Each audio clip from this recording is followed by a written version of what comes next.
Hello दोस्तों, नमस्कार। चलिए हम सीटेट का पेपर सॉल्व करते हैं। यह पेपर 8 दिसंबर 2019 को हुआ था। यह प्राइमरी के लिए है, कक्षा 1 से 5 वालों के लिए। सीटेट में 150 क्वेश्चन आता है। यह 5 भागों में डिवाइड है। भाग नंबर 1 बाल विकास एवं शिक्षा शास्त्र, भाग नंबर 2 गणित, भाग नंबर 3 पर्यावरण अध्ययन, भाग नंबर 4 भाषा फर्स्ट हिंदी, भाग नंबर 5 भाषा सेकेंड अंग्रेजी या संस्कृत या ऑप्शनल होता है, दोनों में से एक रख सकते हैं। आज हम भाग नंबर 3 पर्यावरण अध्ययन के क्वेश्चन को सॉल्व करेंगे। 20 अगस्त 2023 को होने वाला एग्ज़ाम यह ऑफलाइन होगा। चलिए हम भाग नंबर 3 पर्यावरण अध्ययन के क्वेश्चन को सॉल्व करते हैं। यह क्वेश्चन नंबर 61 से लेकर 90 तक है। क्वेश्चन नंबर 61, यह क्वेश्चन जब पार्ट नंबर 2 सॉल्व करेंगे मैथ का तो उसमें सॉल्व करवाएंगे। ये औसत का क्वेश्चन है। क्वेश्चन नंबर 62 से हम सॉल्व करते हैं। निम्नलिखित में से कौन अंतर्राष्ट्रीय ख्याति प्राप्त वेट लिफ्टर है? Option number first Sunita Williams, option number second Bachendri Pal, option number third Suryamani, option number fourth Karnam Malleswari. सही ऑप्शन बताइए। सही ऑप्शन है option number fourth Karnam Malleswari. चलिए हम इसकी व्याख्या करते हैं। कर्णम मल्लेश्वरी भारत की महिला वेट लिफ्टर है। वर्ष 2000 में सिडनी ओलंपिक खेल प्रतियोगिता में कांस्य पदक जीतकर वह ओलंपिक खेलों में पदक हासिल करने वाली प्रथम महिला बनी। कर्णम मल्लेश्वरी को वर्ष 1994 में अर्जुन पुरस्कार, वर्ष 1995 में राजीव गांधी खेल रत्न पुरस्कार एवं वर्ष 1999 में पद्मश्री पुरस्कार से सम्मानित किया गया। क्वेश्चन नंबर 63, नीचे दिया गया कौन सा एक समूह जड़ों का है? ऑप्शन नंबर फर्स्ट चुकंदर, आलू, अदरक, ऑप्शन नंबर सेकंड गाजर, हल्दी, अदरक, ऑप्शन नंबर थर्ड शकरकंदी, मूली, हल्दी, ऑप्शन नंबर फोर्थ गाजर, चुकंदर, मूली। सही ऑप्शन बताइए। सही ऑप्शन है ऑप्शन नंबर फोर्थ गाजर, चुकंदर, मूली। चलिए हम इसकी व्याख्या करते हैं। गाजर, चुकंदर, मूली समानतः जड़ समूह के पौधे हैं। आलू और अदरक तने का प्रतिरूप माना जाता है। ये पौधे के वे भाग हैं जिसका प्रयोग आमतौर पर खाने में किया जाता है। शकरकंदी और हल्दी भी तने का प्रतिरूप मानी जाती हैं। क्वेश्चन नंबर 64, रेगिस्तानी ओक एक पेड़ है जो पाया जाता है। ऑप्शन फर्स्ट आबू धाबी में, ऑप्शन सेकंड ऑस्ट्रेलिया में, ऑप्शन थर्ड राजस्थान के रेगिस्तानों में, ऑप्शन फोर्थ संयुक्त अरब अमीरात के रेगिस्तानों में। सही ऑप्शन बताइए। सही ऑप्शन है ऑप्शन नंबर 2 सेकंड है ऑस्ट्रेलिया में। चलिए हम इसकी व्याख्या करते हैं।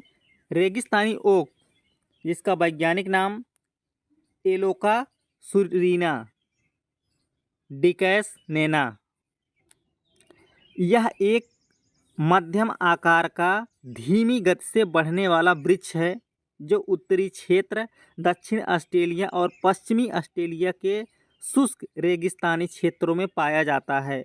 यह वृक्ष 700 वर्षों तक जीवित रह सकता है। ऑस्ट्रेलिया के मध्य पश्चिम में स्थित एलिस स्प्रिंग डेजर्ट पार्क में डेजर्ट ओक वृक्ष बहुतायत संख्या में मिलते हैं। क्वेश्चन नंबर 65 है। निफेंथिस एक पौधा जो शिकार करता है के विषय में नीचे दिए गए कथनों पर विचार कीजिए।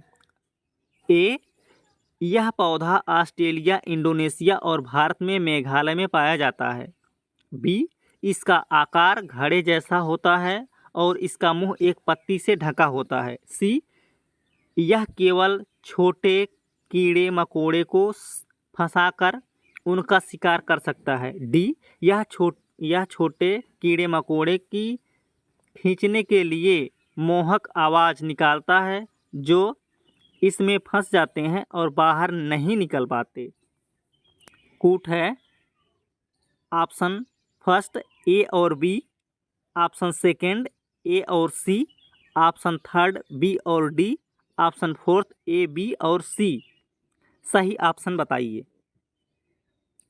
सही ऑप्शन है ऑप्शन नंबर फर्स्ट ए और बी। चलिए हम इसकी व्याख्या करते हैं। निपेंथिस को मांसाहारी पौधा भी कहा जाता है। यह पौधा ऑस्ट्रेलिया, इंडोनेशिया और भारत में मेघालय में पाया जाता है। इसका आकार घड़े जैसा होता है और इसका मुंह एक पत्ती से ढका होता है। इसे पीचर प्लांट भी कहा जाता है। यह पौधे मुख्यतः शाक होते हैं जो दलदली या अधिक नम जगहों पर उगते हैं। Question number 66। भारत की आज़ादी से पहले महात्मा गांधी ने जिस दांडी के समुद्र तट तक अपनी प्रसिद्ध यात्रा की थी वह भारत के नीचे दिए गए किस राज्य में स्थित है? Option first Andhra Pradesh, option second Karnataka, option third Maharashtra, option fourth Gujarat. सही ऑप्शन बताइए। सही ऑप्शन है ऑप्शन नंबर फोर्थ गुजरात। चलिए हम इसकी व्याख्या कर लेते हैं।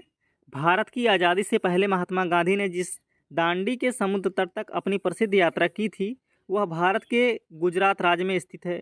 दांडी यात्रा को नमक मार्च, दांडी सत्याग्रह के रूप में भी जाना जाता है। यह वर्ष 1930 में गांधी जी द्वारा अंग्रेज सरकार के नमक के ऊपर कर लगाने के कानून के विरुद्ध एक सविनय कानून भंग कार्यक्रम था। यह यात्रा 12 मार्च 1930 को प्रारंभ हुई थी और 6 अप्रैल 1930 को संपन्न हुई थी। Question number 67। उच्च ज्वर, तेज बुखार के साथ कंपकपी जिसका उपचार सिनकोना पेड़ की छाल से किया जा सकता है वह है? ऑप्शन फर्स्ट मियादी बुखार, option second malaria, option third chikungunya, option fourth dengue. सही ऑप्शन बताइए। सही ऑप्शन है ऑप्शन नंबर सेकंड मलेरिया। चलिए हम इसकी व्याख्या करते हैं। उच्च ज्वर, तेज बुखार के साथ कंपकपी जिसका उपचार सिनकोना पेड़ की छाल से किया जाता है वह मलेरिया है। यह प्लाज्मोडियम परजीवी से होने वाला रोग है जो संक्रमित मच्छरों के काटने से फैलता है। सिनकोना एक सदाबहार पादप है। यह रूबिएसी कुल की वनस्पति है। इनकी छाल से कुनैन नामक औषधि प्राप्त की जाती है जो मलेरिया ज्वर की अचूक दवा मानी जाती है। Question number 68। किसी डॉक्टर का घर। यह क्वेश्चन दिशा परीक्षण का है, रीजनिंग में आता है।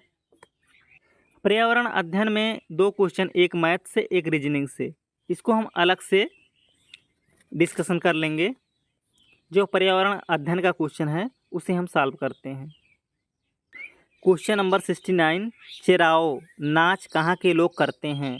Option first Jharkhand, option second Mizoram, option third Manipur, option fourth Meghalaya. सही ऑप्शन बताइए। सही ऑप्शन है ऑप्शन नंबर सेकंड मिजोरम। चलिए इसकी व्याख्या कर लेते हैं। चेराओ लोक नृत्य मिजोरम का प्रचलित लोक नृत्य है। इस अवसर पर लोग रंगीन पोशाक धारण कर अपने चेहरे को विभिन्न रंगों से सजाकर नृत्य करते हैं। चेराओ नृत्य करते समय नृत्यकर्ता अनेक प्रकार के करतब पेश करते हैं। कदमों की लयबद्धता इस लोक नृत्य की मुख्य विशेषता है। Question number 70। तमिलनाडु के निकटवर्ती राज्य हैं? Option first Andhra Pradesh, Orissa, Karnataka, option second Kerala, Andhra Pradesh, Maharashtra, option third Karnataka, Chhattisgarh, Kerala, option fourth है आंध्र प्रदेश, केरल, कर्नाटक। सही ऑप्शन बताइए। सही ऑप्शन है option number fourth Andhra Pradesh, Kerala, Karnataka. चलिए हम इसकी व्याख्या करते हैं। तमिलनाडु के निकटवर्ती राज्यों में आंध्र प्रदेश, केरल एवं कर्नाटक हैं। तमिलनाडु की उत्तरी सीमा आंध्र प्रदेश से, उत्तर पश्चिम और पश्चिमी सीमा कर्नाटक राज्य से एवं दक्षिण पश्चिम एवं पश्चिमी सीमा केरल राज्य से लगी हुई हैं। तमिलनाडु के पूर्वी भाग को कोरोमंडल तट कहा जाता है जो बंगाल की खाड़ी से लगी हुई सीमा है। Question number 71। एनसीएफ 2005 के अनुसार निम्नलिखित में से क्या प्राथमिक स्तर पर पर्यावरण अध्ययन शिक्षण का उद्देश्य नहीं होना चाहिए? ऑप्शन नंबर फर्स्ट विशेषता, प्राकृति, विशेषता प्राकृतिक पर्यावरण के प्रति बच्चे की जिज्ञासा एवं सृजनात्मकता को बढ़ावा देना। ऑप्शन सेकंड है अवलोकन, वर्गीकरण और निष्कर्ष निकालने आदि प्रक्रियाओं के माध्यम से बुनियादी संज्ञानात्मक और गत्यात्मक कौशल प्राप्त करने के लिए खोजबीन से जुड़ी और हाथों से करने वाले कार्यों में बच्चों को संलग्न करना। ऑप्शन नंबर थर्ड है प्राकृतिक, सांस्कृतिक व सामाजिक पर्यावरण के बीच संबंधों को पहचानने व समझने में बच्चों को प्रशिक्षित करना। ऑप्शन नंबर फोर्थ है पर्यावरणीय समझ के द्वारा बच्चों में सटीक संख्यात्मक कौशलों का विकास करना। सही ऑप्शन बताइए। सही ऑप्शन है ऑप्शन नंबर फोर्थ, पर्यावरणीय समझ के द्वारा बच्चों में सटीक संख्यात्मक कौशलों का विकास करना। चलिए हम इसकी व्याख्या करते हैं। एनसीएफ 2005 के अनुसार प्राथमिक स्तर पर पर्यावरण अध्ययन शिक्षण का उद्देश्य प्राकृतिक पर्यावरण के प्रति बच्चे की जिज्ञासा एवं सृजनात्मकता को बढ़ावा देना है। इसके साथ ही प्राथमिक स्तर पर पर्यावरण शिक्षण का उद्देश्य अवलोकन, वर्गीकरण और निष्कर्ष निकालने आदि प्रक्रियाओं के माध्यम से बुनियादी संज्ञानात्मक और गत्यात्मक कौशल प्राप्त करने हेतु बच्चों को संलग्न करना और प्राकृतिक, सांस्कृतिक एवं सामाजिक पर्यावरण के मध्य संबंधों को पहचानने एवं समझने में बच्चों को प्रशिक्षित करना है। पर्यावरणीय समझ के माध्यम से बच्चों में सटीक संख्यात्मक कौशलों का विकास करना संभव नहीं है, इसलिए एनसीएफ 2005 में इसका विवरण मौजूद नहीं है। क्वेश्चन नंबर 72 है पर्यावरण अध्ययन कक्षाओं 3rd से 5th के लिए एक विषय क्षेत्र है जो संकलित करता है। ऑप्शन फर्स्ट विज्ञान की अवधारणाओं और मुद्दों को। ऑप्शन सेकंड है पर्यावरण शिक्षा, सामाजिक अध्ययन और विज्ञान की अवधारणाओं और मुद्दों को। ऑप्शन नंबर थर्ड है विज्ञान और सामाजिक विज्ञान की अवधारणाओं और मुद्दों को। ऑप्शन नंबर फोर्थ है पर्यावरण शिक्षा और विज्ञान की अवधारणाओं और मुद्दों को। सही ऑप्शन बताइए।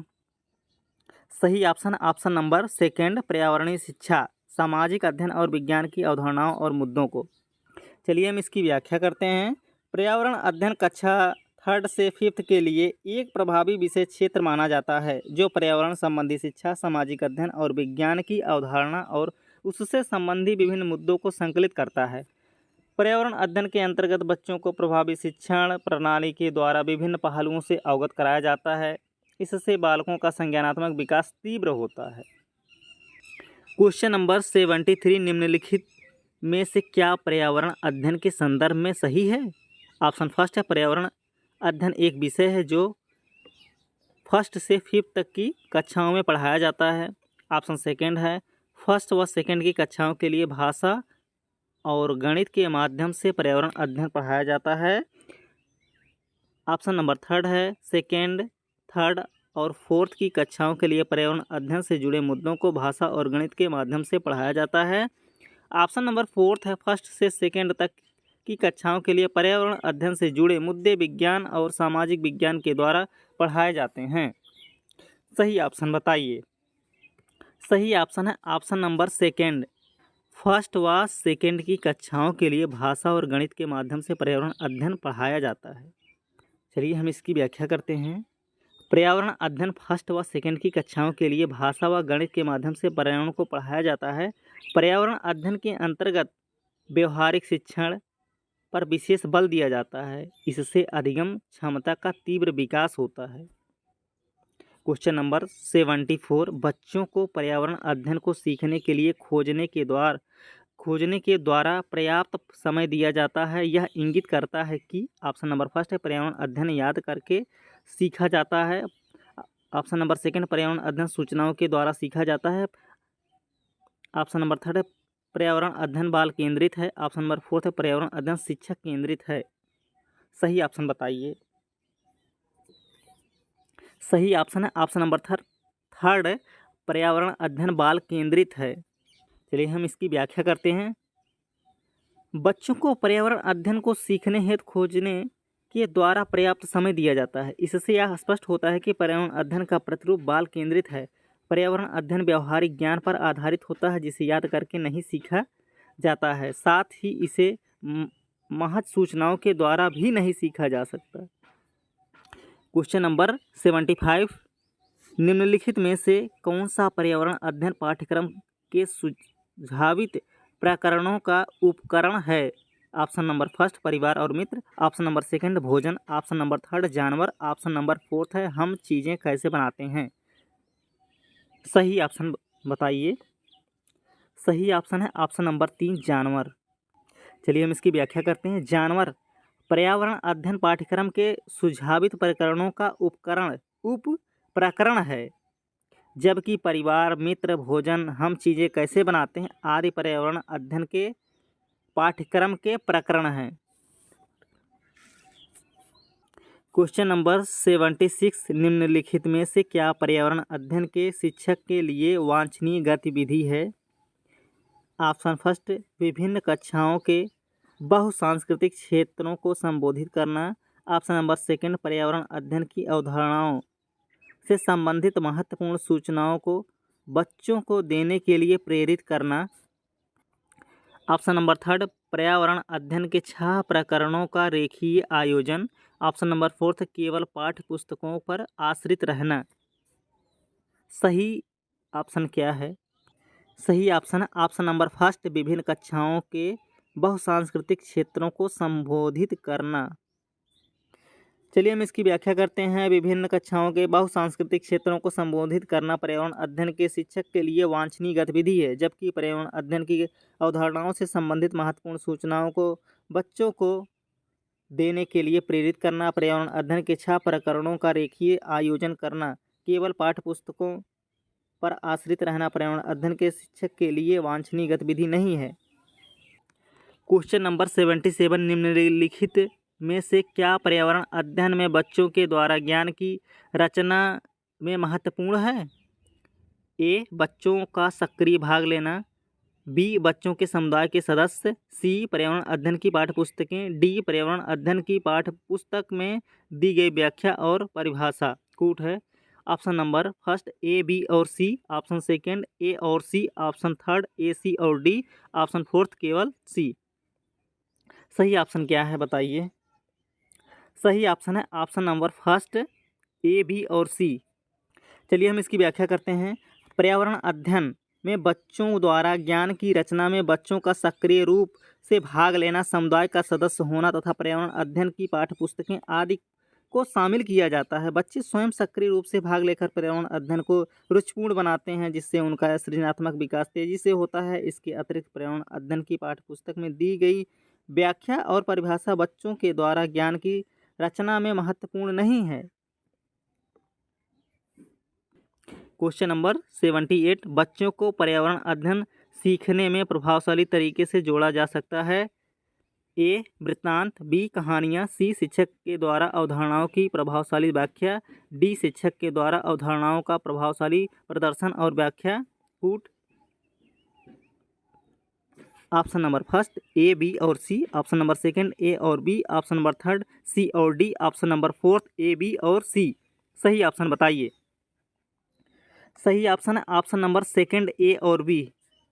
चलिए हम इसकी व्याख्या करते हैं। वृत्तांत तथा कहानियाँ ऐसे माध्यम हैं जिन्हें बच्चों के पर्यावरण अध्ययन सीखने में प्रभावशाली तरीके से जोड़ा जा सकता है। वृत्तांत वास्तव में छोटी फिल्मों का प्रतिरूप होता है, जिसे अधिगम प्रक्रिया में जोड़ा जाता है, जो बच्चों पर व्यापक प्रभाव डालती है। इसके अतिरिक्त पर्यावरण संबंधी कहानियाँ बच्चों पर मानसिक रूप से व्यापक प्रभाव डालती हैं।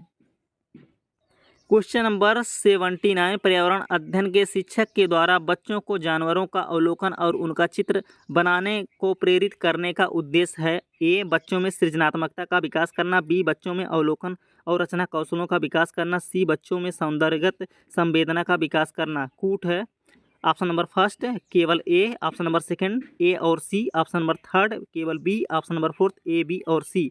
सही ऑप्शन बताइए। सही ऑप्शन है option number fourth A, B और सी। चलिए हम इसकी व्याख्या करते हैं। पर्यावरण अध्ययन के शिक्षक द्वारा बच्चों को जानवरों का अवलोकन और उनका चित्र बनाने को प्रेरित करने का मूल उद्देश्य बच्चों में सृजनात्मकता का विकास करना एवं बच्चों में सौंदर्यगत संवेदना का विकास करना है। इस प्रक्रिया से बच्चों में अवलोकन एवं रचना कौशलों का प्रभावी विकास होता है।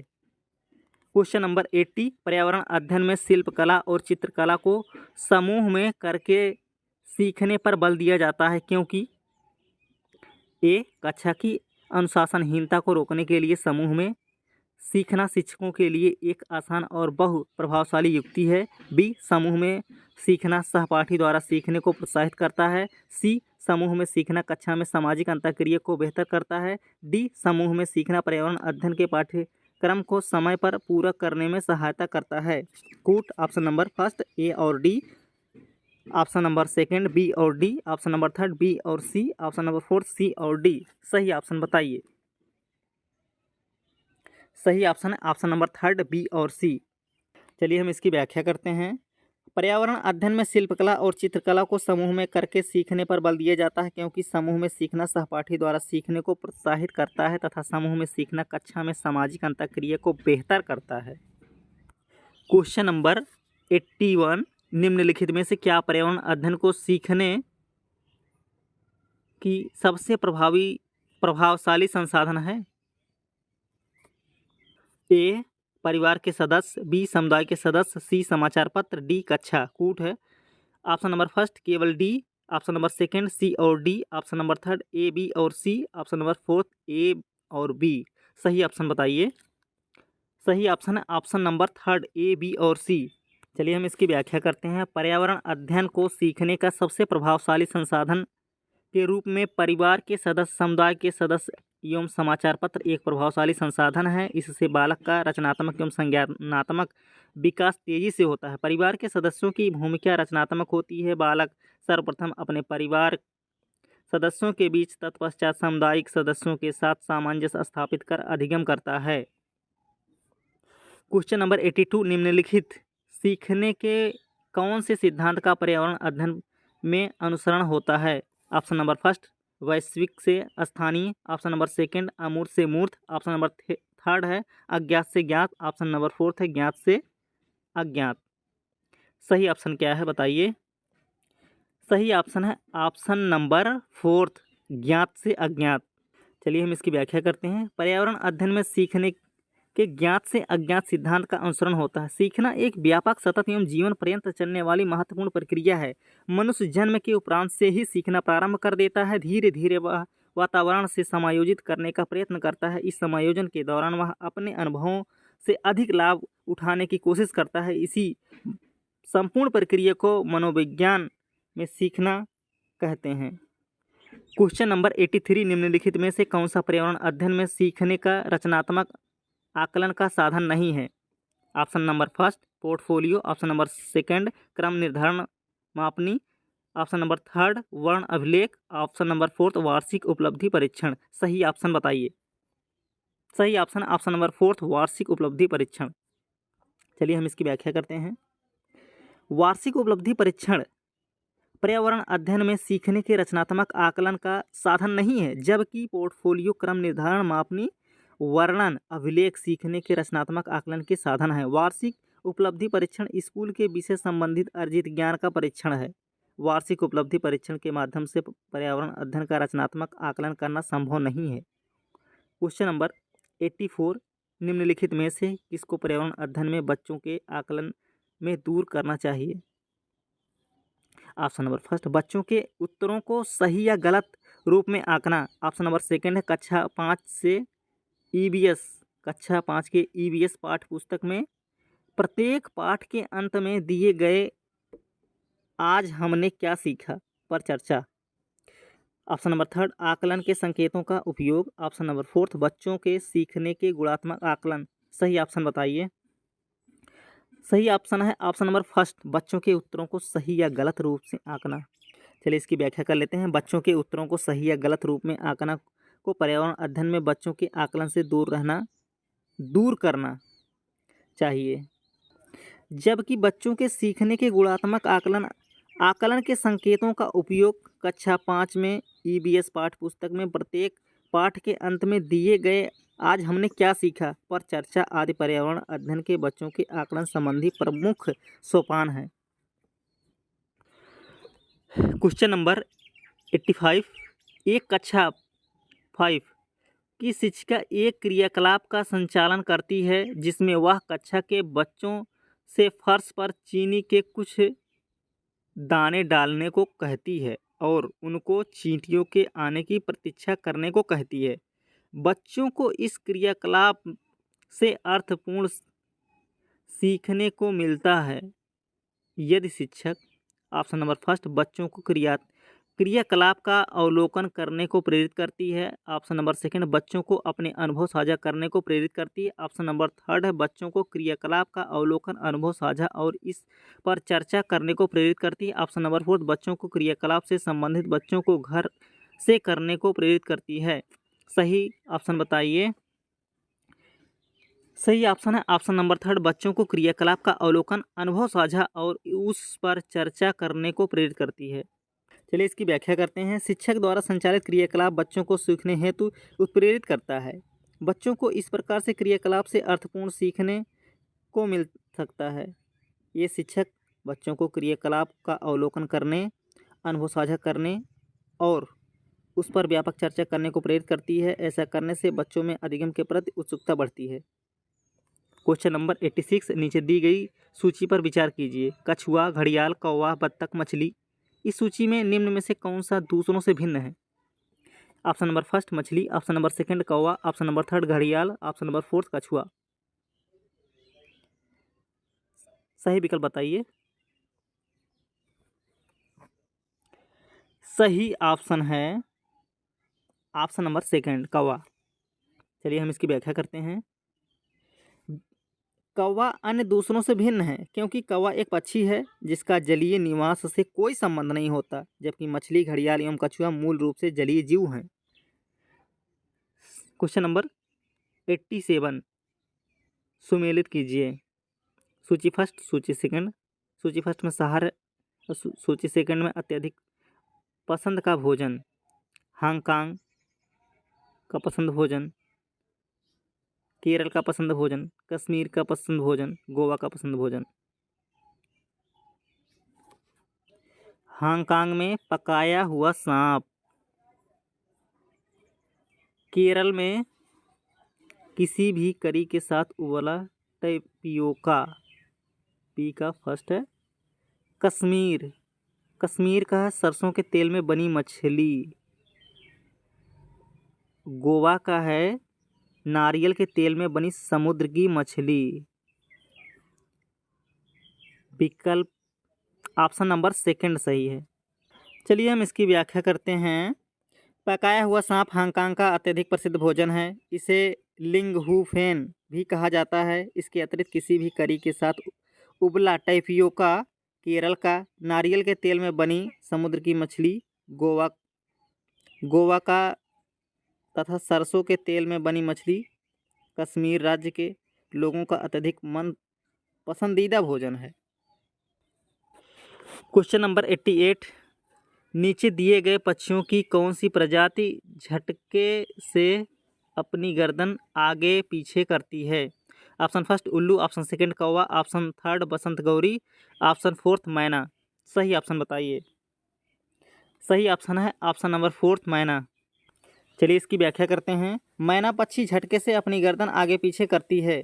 यह पक्षी मूल रूप से दक्षिण एशियाई पक्षी है। इसका वैज्ञानिक नाम एक्रिडोटवियर्स ट्रिस्टिस है। यह अधिकतर भारत, पाकिस्तान, बांग्लादेश, म्यांमार आदि देशों में पाई जाती है। क्वेश्चन नंबर 89 घरों के नीचे दिए गए विवरणों पर विचार कीजिए। ए राजस्थान में गांव के लोग मिट्टी के घरों जिनकी छतें कटीली झाड़ियों की होती हैं में रहते हैं। बी मनाली में घर बांसों के खंभों पर बनाए जाते हैं। सी लेह में पत्थर के 2 मंजिले घर बनाए जाते हैं। नीचे की मंजिल पर ज़रूरत का सामान और जानवरों को रखते हैं। कूट ऑप्शन फर्स्ट ए और बी, ऑप्शन सेकंड बी और सी, ऑप्शन थर्ड ए और सी, ऑप्शन फोर्थ केवल सी। सही ऑप्शन बताइए। सही ऑप्शन है ऑप्शन नंबर थर्ड ए और सी। चलिए व्याख्या करते हैं।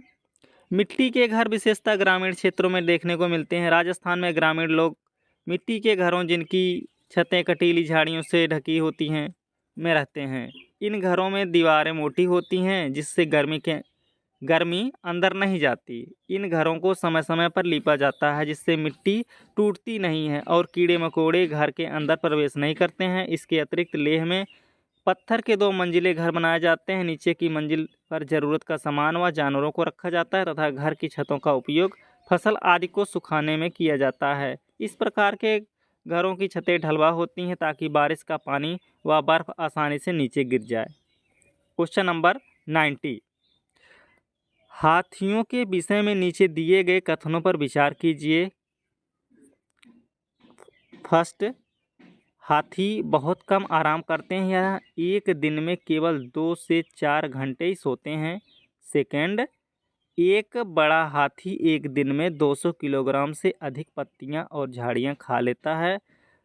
थर्ड है, इसे पानी और कीचड़ में खेलना बहुत भाता है, इससे इनके शरीर को ठंडक मिलती है। फोर्थ, किसी हाथियों के झुंड में सबसे बुजुर्ग हथनी ही सभी फैसले लेती है। कोट option number first, 1, 2, first, second और third. Option number second, third और fourth. Option number third, fourth और first. Option number fourth, first, second और फोर्थ। सही ऑप्शन बताइए। सही ऑप्शन है ऑप्शन नंबर थर्ड, फोर्थ और फर्स्ट। चलिए हम इसकी व्याख्या करते हैं। हाथियों को पानी व कीचड़ में खेलना बहुत पसंद है, इससे इनके शरीर को ठंडक मिलती है। हाथियों के झुंड में सबसे बुजुर्ग हथनी झुंड की नेता होती है, वह ही सभी फैसले लेती है। हाथी दिन में बहुत कम आराम करते हैं, यह एक दिन में केवल 2 से 4 घंटे सोते हैं। इसके अतिरिक्त बड़ा हाथी एक दिन में 100 किलोग्राम से अधिक पत्ते व झाड़ियाँ खा लेता है। यह अपने कान से अपने शरीर का ताप नियंत्रित करता है।